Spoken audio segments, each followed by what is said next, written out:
Y ahora seguimos en vivo, nos conectamos con Santiago de Chile porque nuestra compañera Lucía López se encuentra con el exministro de Medio Ambiente, con Marcelo Mena, por la polémica de los Lexus. Lucía, te escuchamos. Hola, ¿cómo estás, Maga? Efectivamente, tengo aquí muy cerca al ministro, ya le voy a invitar que se acerque a nosotros, pero antes le vamos a contar a la gente que nos está escuchando de qué se trata la polémica de los Lexus que hoy se ha instalado en Chile. Y se trata de la decisión de la Corte Suprema de comprar 22 vehículos de alta gama para los ministros, vehículos que tienen un valor superior a 56 millones de pesos, estamos hablando de $60.000 aproximadamente cada uno de ellos, un total de 1.253 millones de pesos se invertirían en estos autos de alta gama y la pregunta es ¿por qué? Desde preguntas que van desde si es necesario comprarle los vehículos a ministros que además tienen un ingreso alto, muchas veces más alto que el promedio de los chilenos, y por otro lado, porque esos vehículos. El argumento viene del año 2015, cuando el presidente de la Corte Suprema en ese entonces, Sergio Muñoz, estableció un proyecto de sustentabilidad que entonces derivó en la compra de una flota de vehículos que se renovan cada 10 años y en esa época eran vehículos híbridos. Y dentro del presupuesto del año pasado se incorporaba entonces la decisión de renovar esa flota que ya cumpliría entonces sus 10 años. Por una serie de explicaciones que se han dado de que el auto que estaban usando en estos últimos 10 años ya estaba discontinuado para Chile u otros, el asunto es que se ha instalado una polémica. El auto Lexus, la marca Lexus y el modelo elegido es un modelo carísimo, de alta gama y en un momento no solamente de déficit fiscal, sino que también en lo que se necesitan dineros del Estado para, por ejemplo, los procesos de reconstrucción. La polémica entonces va a seguir creciendo probablemente y el Poder Judicial en una de esas va a tener que revisar su decisión. Le voy a pedir a Marcelo Mena, exministro de Medio Ambiente, por favor que se acerque aquí. Marcelo, ¿cómo estás? Primero, muchas gracias por recibirnos en este contexto.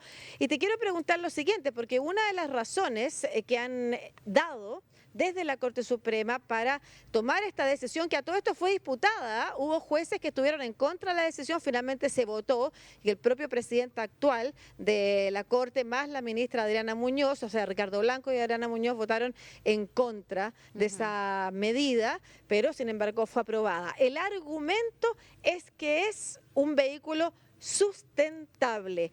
Primero, ¿es un argumento suficiente y es el mejor vehículo sustentable para incluso equilibrar el tema de los costos? Sí, hace una década era lo más sustentable. De hecho, en ese momento, en 2014, compraron una serie de vehículos híbridos que a 10 años de uso se han pagado con creces con los ahorros. Y por tanto, ese estándar se cumplió. Yo creo que ahora en el siglo XXI, en plena crisis climática, está claro que hoy día la prioridad debería ser las emisiones y los costos operativos. Y en ese contexto, un vehículo eléctrico sería la solución para avanzar, ya que por cada kilómetro recorrido estaría generando ahorros por sobre los 100 pesos y eso va a crecer hacia adelante también. Entonces yo creo que hoy día debería revisitarse porque el estándar de hace una década de lo que era sustentable es muy distinto. Hoy día la solución debería ser eléctrica. Ahora, de todas maneras, por ejemplo, poner sobre la mesa de las noticias, ¿no es cierto?, y la opinión pública, un auto eléctrico que pudiera ser más caro, también sería difícil de justificar, pero al parecer hay vehículos eléctricos más baratos incluso. Sí, o sea, de hecho, hoy día estamos hablando de un vehículo de alta gama que podría ser de lujo y hoy día hay vehículos eléctricos que tienen las mismas prestaciones, incluso más seguros, más eficientes, más rápidos, más ágiles y que podrían, incluso son más resilientes, porque en la práctica, por ejemplo, si es que hubiera cortes de suministro de benzina, la carga eléctrica estaría presente también. Entonces yo creo que uno debería revisar eso. Hoy día, este año, ha llegado una serie de otras marcas que no necesariamente son de alto costo. Entonces perfectamente podrían tener el mismo tipo de estándar de seguridad, pero al mismo tiempo con menos costo operativo.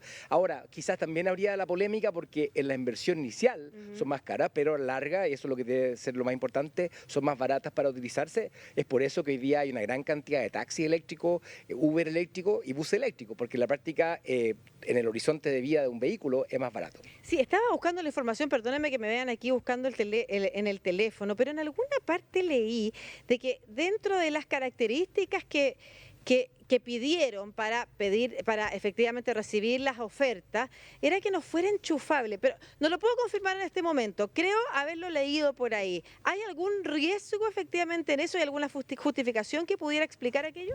Eso simplemente significa que nunca van a ser vehículos eléctricos. Hay tres tipos de vehículos verdes. Vehículos no enchufables, que se van regenerando la batería con el mismo uso, pero no son los más verdes, tienen mayores emisiones por kilómetro recorrido. Están los enchufables, que en un trayecto de 30 kilómetros son eléctricos y si hay que recurrir a una distancia mayor, se puede utilizar benzina. Y ese tipo de vehículo requiere una instalación para poder cargarlo diariamente, que perfectamente se puede hacer en las operaciones del Palacio de Justicia, donde están hoy día, de hecho, electrolineras.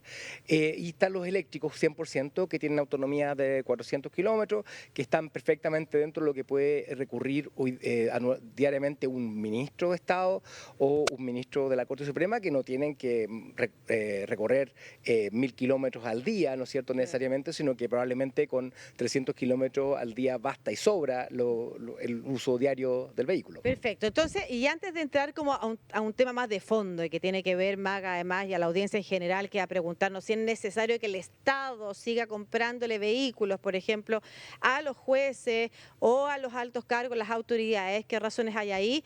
Para cerrar esto, ¿habría desde el punto de vista de la sustentabilidad entonces mejores opciones? Sí, o sea, claramente hay que cerrar con que la solución eléctrica es la que importa. Este vehículo va a estar recorriendo más de 10 años y por lo tanto tenemos que reducir la emisión a la mitad en el corto plazo, al 2030, y por tanto la decisión que tomemos hoy va a ver qué tan alineados estamos con el cambio climático hacia el futuro. Perfecto, sobre todo con las metas que hay hacia el 2030 y de la descarbonización y la transición, en fin. Ahora vámonos al otro tema, ¿no es cierto? Cuando la lista se pone en por qué es necesario que le compren vehículos a los ministros. Usted fue ministro de Estado, en este caso estamos hablando de ministro de la Corte Suprema, los jueces, los magistrados. ¿Hay alguna explicación y cómo funciona eso en el Estado también? ¿Cuál fue su experiencia? Bueno, básicamente la mayoría de las reparticiones públicas tienen conductor y automóvil para subsecretario ministro. Uno podría pensar que para ministro podría ser una forma de poder funcionar mejor, y así también la serie de otros vehículos que tienen una repartición en general, camionetas, que se usan las seremías, entre otras cosas, para poder hacer terreno. Entonces yo creo que esa política de liderar y crear un mercado, como ocurrió en otros países del mundo, de tener estándares mínimos ambientales, yo creo que es muy importante a través de la política de compras públicas también. Pero es difícil, ¿no es cierto?, separar, hay otras consideraciones que tener. Un jefe de Estado, por ejemplo, tiene condiciones de seguridad que tiene que cumplir.